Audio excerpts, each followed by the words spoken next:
Signature officielle du protocole d'accord relatif au transfert des données et d'autres matériels importants par la CENI à l'ONIP et à l'INES. La cérémonie a été présidée par le Premier ministre Samalou Kondé.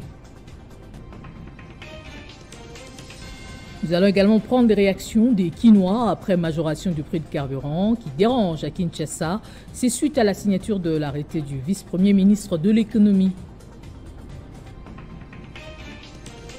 Ce week-end, Télé 50 fera peau neuve, ses grilles de programme, bande passante et les habillages seront chargés au rythme des enjeux et échéances qui pointent à l'horizon, fruit de son directeur général Jean-Marie Kassamba.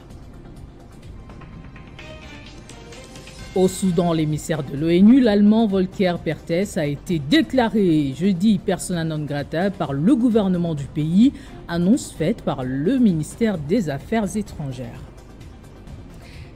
C'est déjà le début du week-end et vous nous renouvelez votre confiance. Merci de le faire.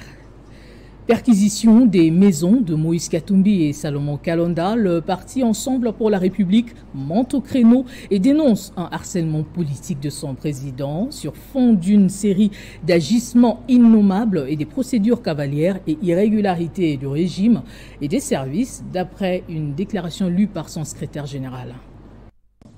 C'est jeudi 8 juin 2023. Une perquisition illégale a été opérée à la résidence de M. Moïse Katumbi, président national de Ensemble, ici à Kinshasa, Ngalema, sans que le propriétaire des lieux n'ait été prévenu de cette action, alors que lui-même est absent de Kinshasa et qu'aucun membre de sa famille n'est présent sur les lieux. Au terme de cette opération irrégulière et cavalière, rien d'anormal n'a été trouvé ou retenu.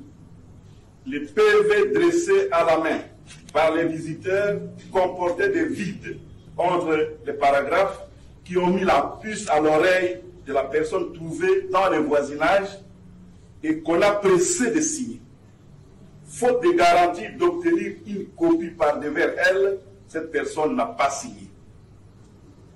Nous apprenons également que dans le même temps, les résidences de M. Salomon Kalonda et Ididela ont fait l'objet de perquisitions illégales. Ce qui s'est passé chez lui à Lubumbashi est tout simplement innommable. Le vice-premier ministre de la Défense, Jean-Pierre Bemba, a désigné par arrêté ministériel les membres de la commission d'enquête sur les exactions reprochées à des soldats à Kouamout et à Goma. Leur mission, récolter les données y afférentes pour une durée de 30 jours renouvelable. Le vice-premier ministre de la Défense, Jean-Pierre Bemba, a procédé à la désignation de membres de la commission d'enquête sur les exactions reprochées à des soldats à Kouamout et à Goma. Il est assigné comme mission à cette commission de récolter les données, recueillir les éléments de preuve, identifier et entendre les présumés auteurs, les éventuelles victimes, les témoins ainsi que les renseignants. Par ailleurs, la mise en place de cet arrêté qui octroie à la commission une durée des travaux de 30 jours renouvelables dit avoir considéré les plaintes et rapports des différents partenaires tant locaux qu'étrangers signalant les exactions de certains membres des unités des FARDC. Et cela dans les cadres de lutte contre l'impunité dans les milieux militaires, de renforcer la discipline et de rappeler à l'ordre les éléments des FARDC et l'urgence. La commission d'enquête, se pile l'arrêté, est composée de 20 membres. Déployé sur les 2 sites en raison de 10 membres par site et comprend le membre du cabinet du vice-premier ministre de la Défense nationale, l'état-major général des FARDC, inspectorat général de FARDC, auditorat général après la haute cour militaire et l'état-major de renseignement. S'imprégner de l'évolution de la situation sécuritaire dans la partie est de la RDC, inspecter différentes unités de l'armée congolaise engagées dans la restauration de l'autorité de l'État dans la province du Sud Kivu, c'est l'objet de la mission officielle à Bukavu du commandant de la 3e zone de défense des FARDC. Le lieutenant-général Marcel Mbangou a échangé avec le gouverneur Théo Ngouabidje Kassi dans son cabinet de travail à Niamoma. Le commandant de la 3e zone de défense des FARDC, le lieutenant-général Mbango Marcel, effectue sa toute première visite officielle dans la province du Sud Kivu après sa nomination par ordonnance présidentielle. Il s'est dirigé au cabinet du gouverneur où il a eu un entretien avec le gouverneur de province Théo Ngouabidje Kassi. Dans une brève adresse faite à la presse, cet officier de FARDC déclare être venu pour avoir l'état de santé de l'armée congolaise et s'enquérir globalement de la situation sécuritaire. C'est le travail que je suis venu faire, comme je n'ai pas encore pris contact avec les différents responsables de l'armée. Je ne peux pas beaucoup vous donner, mais pour le moment, la situation est sous contrôle. La troisième zone de défense de l'armée régulière couvre la partie est du pays, caractérisée ces jours par l'agression rwandaise sous couvert du M23 au Nord Kivu, ainsi que quelques poches d'insécurité au Sud Kivu, également considérées comme base arrière pour la province voisine du Nord Kivu. Le gouverneur Théo Ngwabidje-Kassi a réitéré la contribution de son gouvernement provincial dans la restauration effective de l'autorité de l'État sur toute l'étendue de la province, conformément à la vision du commandant suprême des forces armées de la RDC, Félix-Antoine Tshisekedi.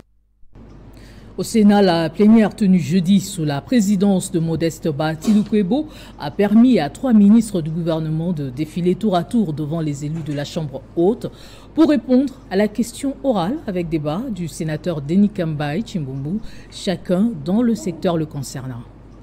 Il s'agit respectivement du ministre d'État aux infrastructures Alexis Guizaro qui répondait à la question liée aux infrastructures routières dans le Grand Kasaï, du ministre de l'Agriculture José Mpanda qui avait reçu la question de savoir où on en était avec le projet volontariste agricole des Lubondaï et du ministre des Sports et Loisirs François Kaboulot venu répondre aux préoccupations soulevées sur la prise en charge d'anciens léopards football champions d'Afrique de 1964 et 1974.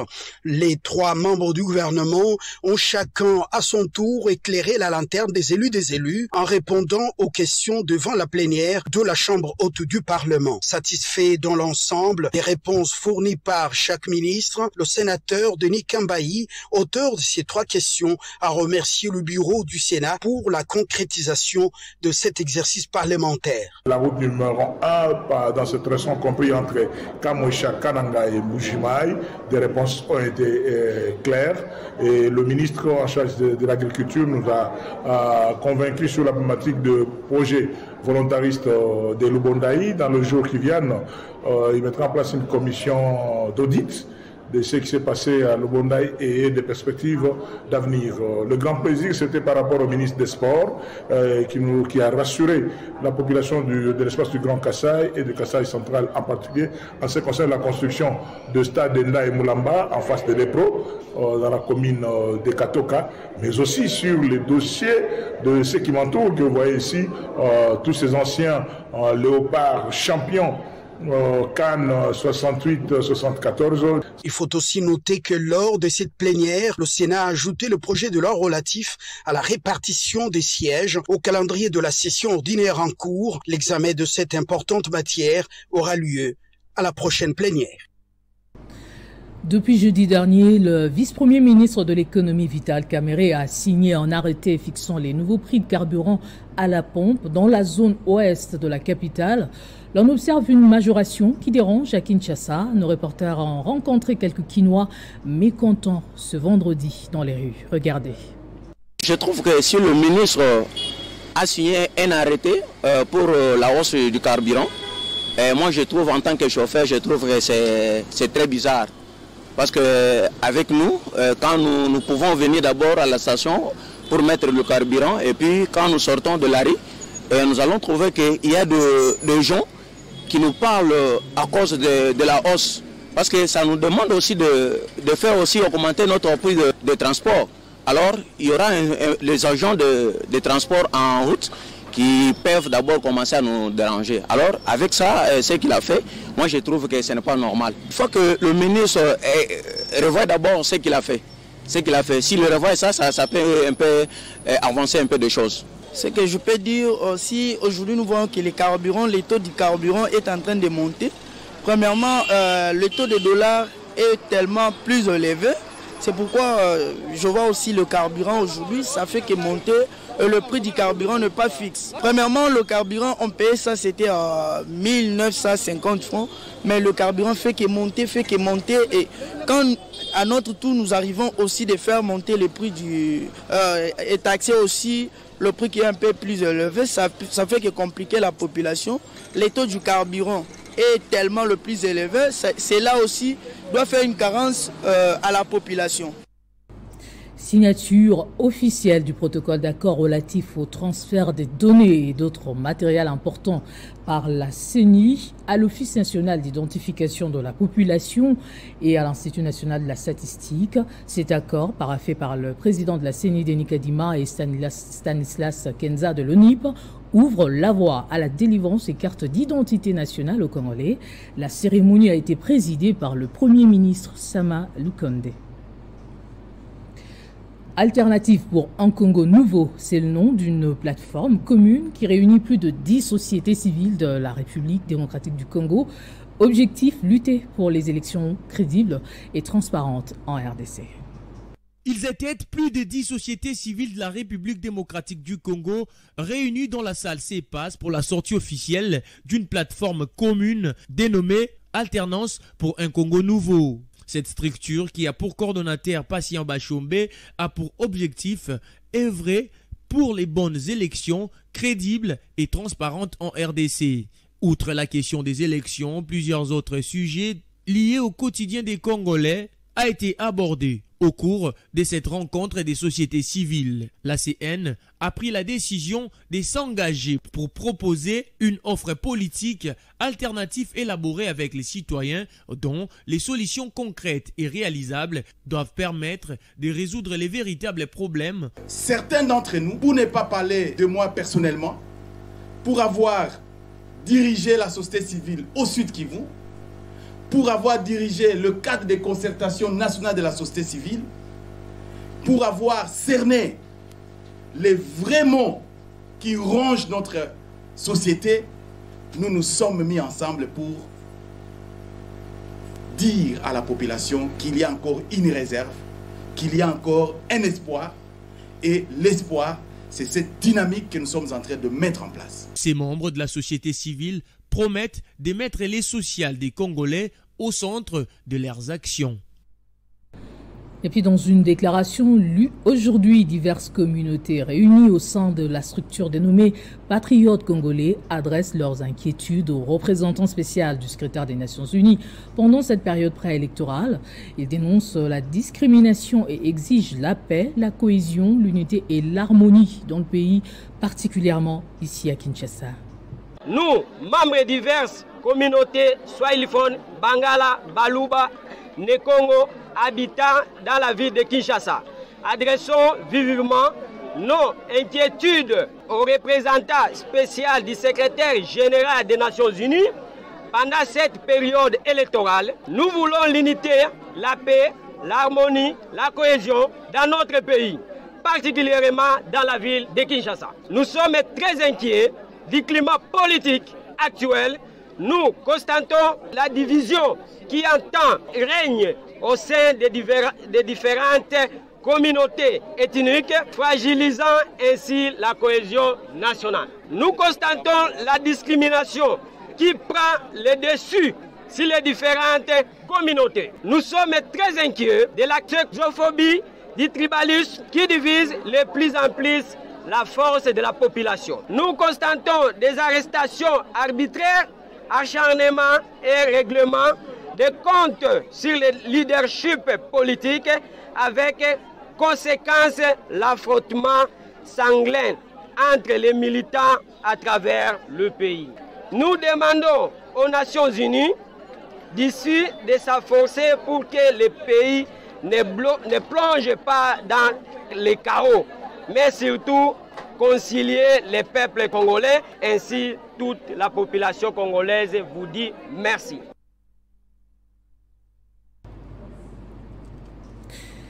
Ce week-end, Télé50 fera peau neuve. Ses grilles de programme, bandes passantes et les habillages seront changés au rythme des enjeux et échéances qui pointent à l'horizon. Ceci grâce au management de son directeur général Jean-Marie Kassamba. À un jour de l'événement, les réactions fusent déjà de partout, comme celle de Patrick Mouyaya et Thomas Louaka, respectivement ministres de la Communication et Médias et député national et ancien président de l'Assemblée nationale. Écoutez, moi je considère que ce n'est qu'un début, parce qu'il faut d'abord être sûr que tous les médias sont connus de l'État, mais deuxièmement, il faut qu'on fasse beaucoup un travail de contenu. Alors, Télé 50 est parmi, et dans les lots de ces chaînes sur qui on n'a presque pas eu de reproche au regard de conditions administratives, etc. De toute évidence, Télé 50 est en permanent processus de modernisation. Ça ne m'étonnerait pas, mais je sais que vous êtes amoureux de la qualité, que ce sera la qualité qui primera. Je serai heureux de venir dans votre nouveau décor.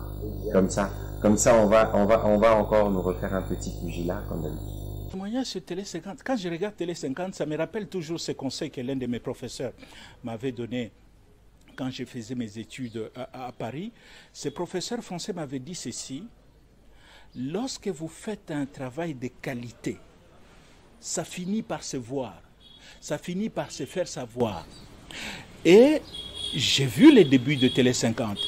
On voyait tout de suite les côtés professionnels de l'animateur principal ou du créateur de cette structure, Jean-Marie Kassamba. J'ai parié avec des amis que cette chaîne fera la différence parce qu'on sent tout de suite quelqu'un qui met plutôt l'accent sur le côté professionnel, quelqu'un qui connaît son métier, qui ne bricole pas, c'est pas un bricoleur. Jean-Marie Kassamba vient d'une chaîne internationale, donc quand il est arrivé ici, j'avais parié que ce qu'il va faire va finir par devenir très populaire, va finir par être apprécié. Aujourd'hui, 13 ans plus tard, on se rend compte que Télé 50 continue à être une référence. Au Kasaï, les enseignants des écoles officielles des territoires de Mouéka, Ilebo et Dekessé réclament 3 mois d'arriérés de salaire. C'est depuis le mois de mars dernier que ces professionnels de la CRE ne perçoivent plus leur rémunération et ne savent pas à quel niveau leurs dus sont bloqués. Selon un des leurs qui a requis l'anonymat, ils ont même écrit au ministre de l'Enseignement primaire, secondaire et technique, Tony Mwaba, mais sans succès. Je vous propose de suivre Antoine Bochabou, ministre provincial de l'EPST, qui confirme l'information que nous avons joint en ligne. Les problèmes qui se posent chez nous dans la province, c'est surtout dans cette partie de la province administrative qui est la province éducationnelle Kasaï 2. Kasaï 2, c'est Ilebo, Dekessé et Mouéka, où les enseignants ne sont pas payés depuis 3 mois, bientôt le 4e mois. De quoi s'agit-il? La banque payeuse qui est l'IFOD, toujours déjà, nous avons constaté qu'elle vient payer les enseignants de façon trimestrielle, pourquoi pas semestrielle. Et sous prétexte qu'ils sont bités à des difficultés de vol, soit non, ce sont des petites coupures, et qu'ils sont à la recherche de grosses coupures, trop d'alibis. Dernièrement, les gouverneurs de la province et moi avons été en mission officielle à Kinshasa, où nous avons rencontré l'agent chargé de la paye de l'IFOD. On a échangé et nous nous sommes convenus que pour trouver solution adéquate à ces problèmes de la paye des enseignants, qu'il serait souhaitable que l'argent des enseignants soit affecté directement à Equity Chikapa. On s'était convenu, même les directeurs nous avaient rejoints dans notre causerie, et nous devrions revenir ici à Chikapa avec le chèque. Malheureusement, nous avons fait de tours et de tours.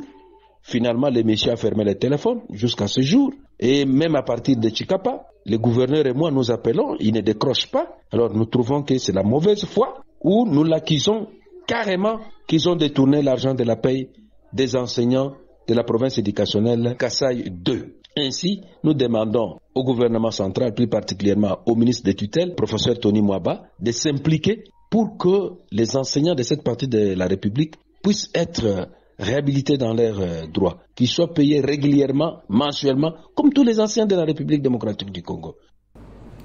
En société, la capitale Kinshasa est en proie à une grave crise alimentaire en dépit du fait qu'elle abrite toutes les institutions économiques et administratives nationales. Les communes urbaines ou rurales comme l'Ansele connaissent des niveaux élevés d'insécurité alimentaire. N'eût été des initiatives des privés et des ONG, la situation aurait été catastrophique. À Bumba notamment, c'est grâce au transfert d'argent du PAM que certains foyers parviennent à lier les deux bouts de mois. Gaëtan Bouba-Mouranzi a fait le déplacement. Il faut une bonne Jeep 4x4 et beaucoup de détermination pour arriver jusqu'à Bouma-Nsele, dans la capitale. Pourtant, les routes ici sont laissées pour compte. Même avec une Land Cruiser, on ne vient pas à bout facilement des sables qui jonchent tout le coin. Selon une étude de l'UNICEF, l'Ansele obtient de mauvais résultats pour de nombreux critères de développement, notamment la sécurité alimentaire, la santé, l'accès à l'eau potable. Nous allons voir ce jour quelques bénéficiaires des projets du PAM, en dehors d'aide en espèces qui leur est accordée via Mobile Money. Le programme alimentaire mondial soutient aussi des initiatives d'aménagement des routes de desserte agricole. Ce tronçon était un corridor. Grâce aux moyens des bords, les paysans ont pu l'agrandir avec le soutien des ONG. C'est une route de la desserte agricole. Il y a beaucoup de villages de ces côtés. En tout cas, ceux qui ont déjà fait cette route, il y a beaucoup de villages. Ça peut être aussi une route numéro 1 qui va vers Bandundu, parce que quand les gens viennent avec au bord des véhicules, des gros véhicules là, avec des chèvres dedans, ce n'est pas propre de passer à l'aéroport comme ça. C'est cette route qui devrait amener vers Bandundu. À côté, quelques paysans ont murmuré parce que les moyens promis n'y sont toujours pas arrivés. Mais pour le PAM, ce n'est qu'une question de temps.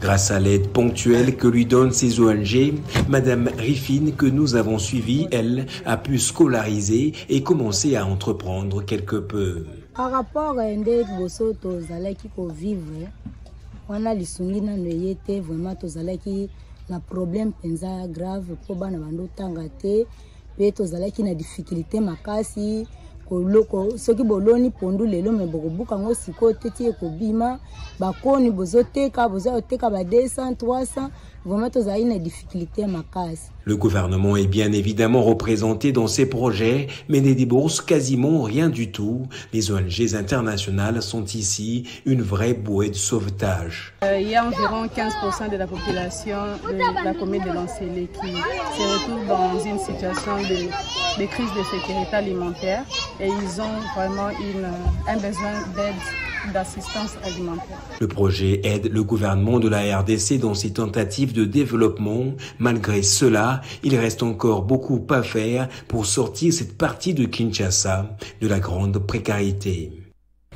L'actualité sur le continent au Soudan, l'émissaire de l'ONU, l'Allemand Volker Perthes, a été déclaré jeudi persona non grata par le gouvernement du pays, a annoncé le ministère des Affaires étrangères.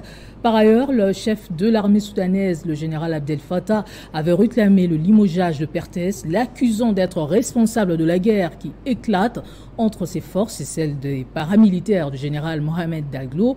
Les détails dans ce récit qui porte la signature d'Héritien Tambouin. Volker Perthes est accusé par le gouvernement soudanais depuis plusieurs semaines d'être responsable de la guerre en cours.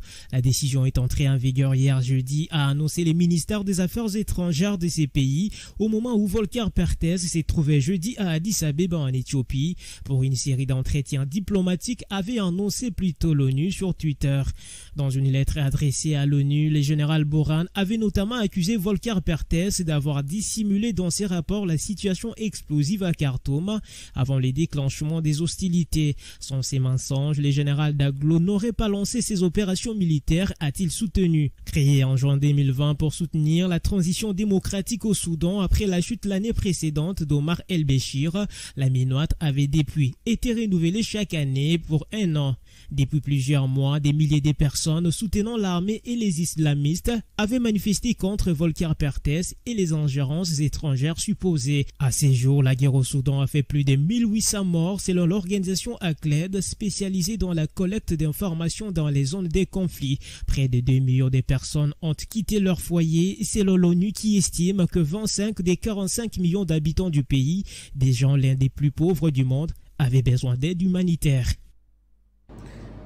En sport, football, éliminatoire CAN 2023, les Léopards arrivent ce vendredi au Cameroun pour les préparatifs. Aucun litige financier avant le match crucial entre la RDC et face au Gabon. Prévu le 18 juin à Franceville, comptons pour la 5e journée. Le ministre des Sports et Loisirs a rassuré quant au décaissement des primes des fauves congolais. François-Claude Kaboulo a indiqué lors de son intervention au Sénat que les comptes sont déjà approvisionnés et que le technicien congolais Sébastien de Sabre a déjà perçu la totalité de son salaire, arriéré y compris. On l'écoute. Sur décision du gouvernement, l'option prise est que désormais, tous les athlètes et officiels seront payés par les systèmes bancarisés, comme c'est le cas avec les Léopards. Et je suis heureux de vous annoncer aujourd'hui, cet après-midi, que pour le match du 18 juin 2023 à Franceville, au Gabon, dans 10 jours exactement, les joueurs vont commencer leur stage à Douala au Cameroun dans quelques jours, mais les joueurs sont déjà bancarisés et leurs comptes déjà approvisionnés. Ils ont leurs cartes et de demain, ils peuvent utiliser leurs primes. L'argent est dans les comptes.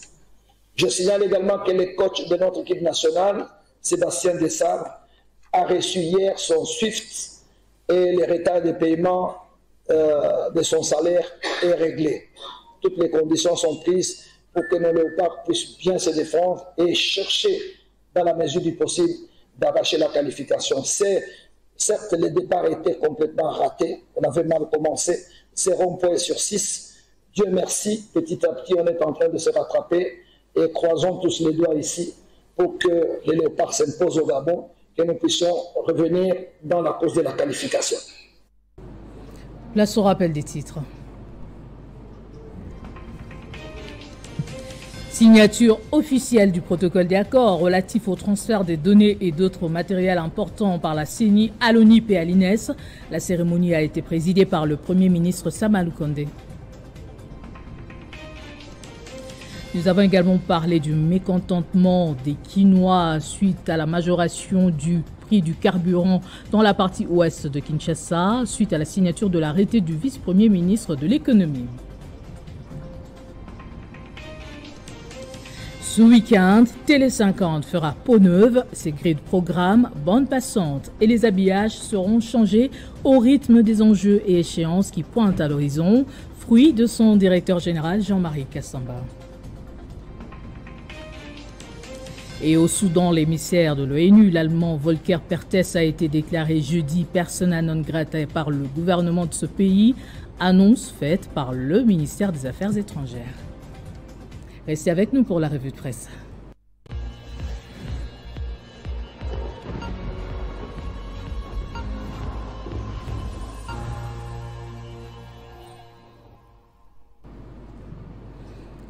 Et c'est avec Grace Salambo qui me rejoint dans ce studio. Bonjour et bienvenue. Bonjour Gloria.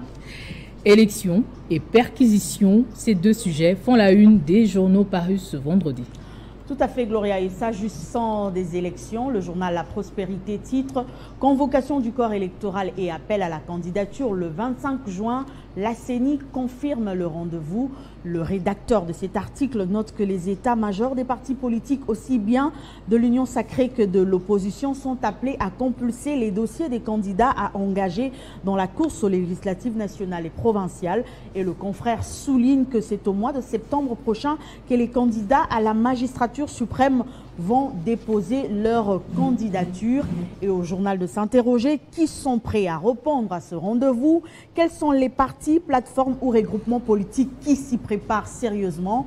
La question reste posée, Gloria, et toujours en rapport avec l'organisation des élections. Le site 7sur7.cd signale que L'Union européenne, qui devrait déployer une mission d'observation en RDC, se dit préoccupée par la situation sécuritaire à l'est du pays. Le sujet était d'ailleurs au centre d'un échange à Kinshasa entre le vice-premier ministre de l'Intérieur, Peter Kazadi, et la mission exploratoire de l'Union européenne. Et de son côté, le site actualité.cd rapporte que la résidence de l'opposant et candidat président Moïse Katumbi à Kinshasa et celle de son conseiller Salomon de la Kalonda à Lubumbashi ont été perquisitionnées. Ce dernier est d'ailleurs en détention depuis le 30 mai. D'un site à un autre, Info Direct renseigne qu'aucune preuve n'a été trouvée lors de la perquisition chez Moïse Katumbi. Francis Kalombo, collaborateur de Moïse Katumbi, a confirmé cette information en déclarant qu'Ensemble pour la République n'a rien à cacher car elle n'a posé aucun acte illégal. Poursuivons la revue de presse avec la Côte d'Ivoire. Gbagbo dépose une réclamation à la CI pour être inscrit sur la liste électorale. Oui, Gloria, c'est un titre du site Africa News qui indique que Laurent Gbagbo est toujours radié de la liste électorale à 3 mois des élections locales. Il a déposé un recours à la commission électorale indépendante car il veut accomplir son devoir citoyen aux élections locales le 2 septembre prochain. Acquitté par la CPI de crimes contre l'humanité commis lors de la crise post-électorale de 2010 à 2011, il reste sous le coup d'une condamnation à 20 ans de prison en Côte d'Ivoire pour le braquage de la Banque centrale des États d'Afrique de l'Ouest en 2011. Gracié par la présidence mais non amnistié, il est toujours privé de ce droit civique. Abordant le même sujet, Jeune Afrique martèle que l'exclusion de Laurent Gbagbo des listes électorales suscite la polémique et ce dernier dit qu'il se battra pour sa dignité. Merci Grâce à Lambo pour ce tour d'horizon. C'était un plaisir. Ce sera tout pour ce journal de la mi-journée. Merci de votre attention exigeante. Belle fin de semaine à toutes et à tous sur Espace 50. Surtout n'oubliez pas, prenez soin de vous.